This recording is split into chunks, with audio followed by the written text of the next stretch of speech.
Well, hello everyone, and welcome to the concession stand here on the KB Radio Network. I am your host, Kevin Reed, and this is the review of the new thriller directed by Christopher Landing, Drop, which stars Megan Frey.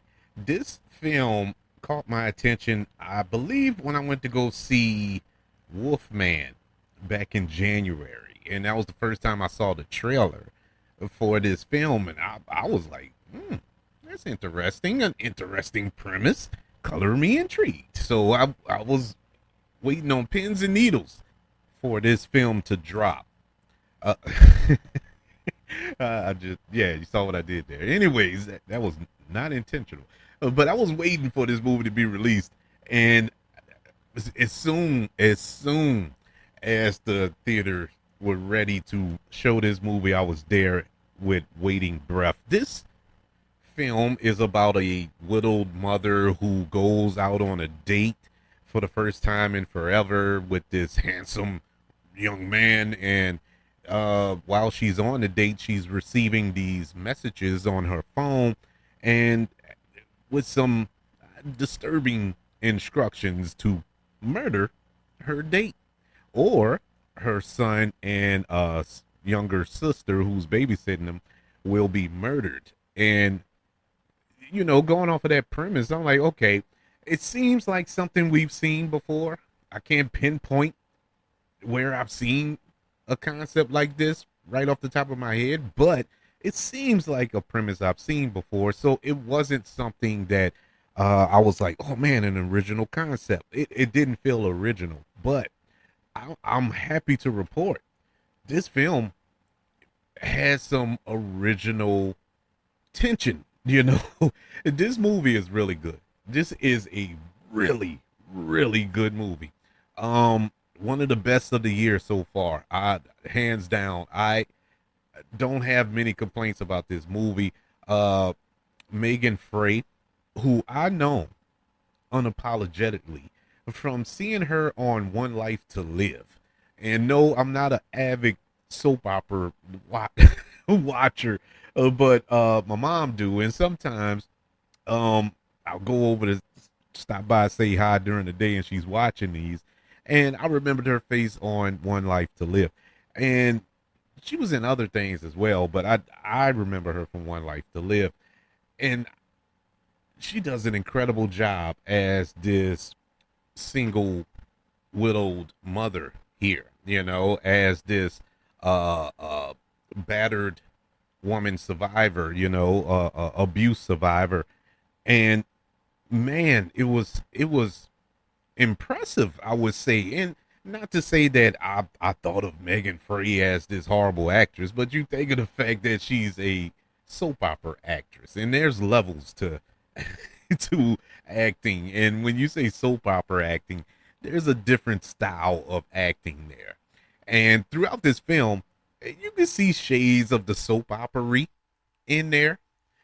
Not to say that's the only thing she's known for in her life, but it's just, for me personally, that's all I known her from, and or at least most familiar with her with. And she broke away from it for the most part, but there were some scenes here that actually called for her character to be soap opera, and I thought it fit well, and she did great. I mean, I the tension throughout this film, you can cut it with a knife, man. It was just one of those situations where you sit back and think, like, my God, I hope I'm never in this predicament. And she was stuck in this predicament where she couldn't cry out for help. She couldn't ask anybody to assist her and go save her son, and while she's in this restaurant and all this here, she was stuck.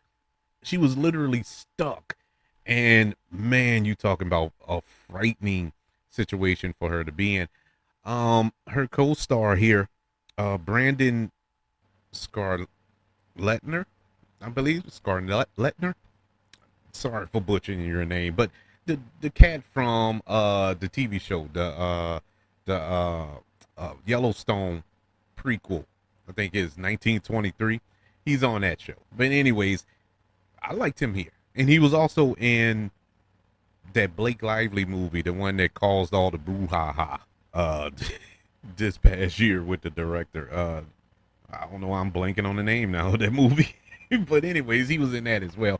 But he did a decent job. He wasn't super impressive. He's probably one of my nitpicks in this film, and it's not that he did a horrible job, but it was pretty one note. His character, it really wasn't much to build on his character. It wasn't He wasn't flushed out as much, but the little bit that we did get, of his backstory and whatnot, it was interesting. It was good to see him and Megan Frey's character bounce off of one another. I thought that was very good. It kept you guessing throughout the film, like, is he on the up and up? Is he who he says he is? Is anybody who they say they are in this film? And that leads me to this story, this plot. Man, this is such a well-written movie, a well-directed film. The pace of it was just neck break. It had the pacing of an action movie, and it's no shock because this movie was produced by the great Michael Bay, and so he had his little thumb in there some way, shape, form, or fashion. And so it had a kind of a action movie speed as far as the tone, but it was really no action. Maybe one or two scenes towards the climax of the film, but nothing that's like, you know, just crazy edge of your seat action. But I love the way the tension built throughout this date. This movie takes place 95% of the time in this restaurant. You don't go nowhere else in the film other than her house. And that's at the very beginning and at the very end. And everything else is in this restaurant. And that's not easy. That is not easy to pull off, to build a story, build characters, and build tension and keep the story moving along in an interesting and entertaining way where we're just in one location for the entire run, or for the majority, I should say. But Christopher Landon did an amazing job. In case you don't know who Christopher Landon is, if you're a person of a certain age like myself, he is the son of the late Michael Landon from Highway to Heaven and Little House on the Prairie, and this is his son. And this isn't his first foray in filmmaking. He has made some amazing films in his career. Happy Death Day was amazing. Happy Death Day 2, it was decent, but it wasn't as good as the first. He also co-wrote a majority of the Paranormal Activity films as well. And I think just recently, Hard Eyes from a couple of months ago, he wrote that film too. And so he knows how to make good films. Now, those movies cheesy and campy? Yes, they are, but it fits the tone, and I enjoyed it. This was a different turn. There's not too much cheese and camp in this movie. It's really dark and serious at moments, and they had some moments where it was kind of, chuckle laugh, but it wasn't like Happy Death Day where they were kind of, making fun of themselves. But this was very tense, very intense, and I enjoyed every minute of it, honestly, man. The little plot twist that we get towards the end at the start of the third act, I'm ashamed to say, and I know a lot of people gonna go see this movie and gonna figure it out as soon as they walk in the theater. As soon as they bite their first kernel of popcorn, they're gonna know the twist. Not me. Completely took me off. I did not realize that little twist was coming, and who the assailant is, if you will. It got me because this movie had me looking at the left hand, and all the while the right hand was doing what it do. So when they revealed the right hand, I was like, oh, that makes sense. And it all makes sense. It's not silly. It's not out of the blue, like some movies do, where we get this just unwarranted twist that just doesn't fit the plot of the movie, doesn't fit the character and all this here. No, this time it fits. And it works. What didn't work, like I said earlier, the lead actor here, Brandon S.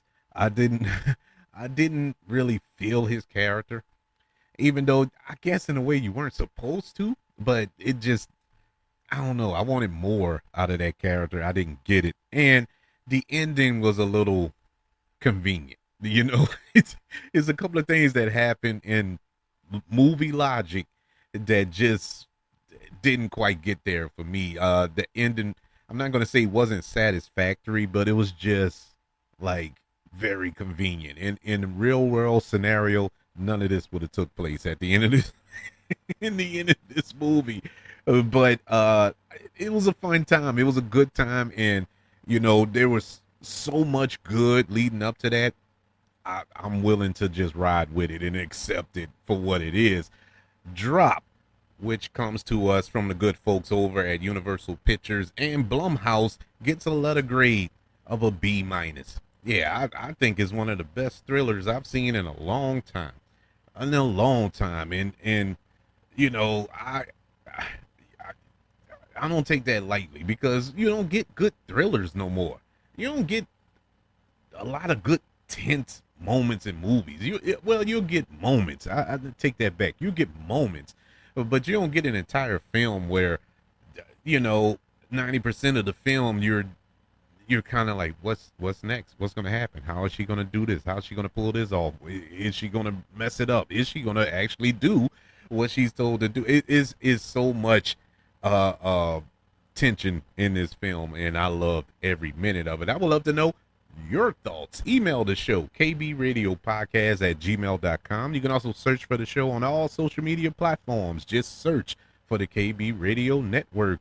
Subscribe to the KB Radio Network channel on YouTube and like this video if you don't mind. Don't forget about the 5 stars, the reviews, and sharing this show if you're listening on Apple Podcasts, Spotify, iHeartRadio, wherever you are currently listening to the concession stand here on the KB Radio Network. Everybody, thank you for joining me for this review of Christopher Landing's Drop.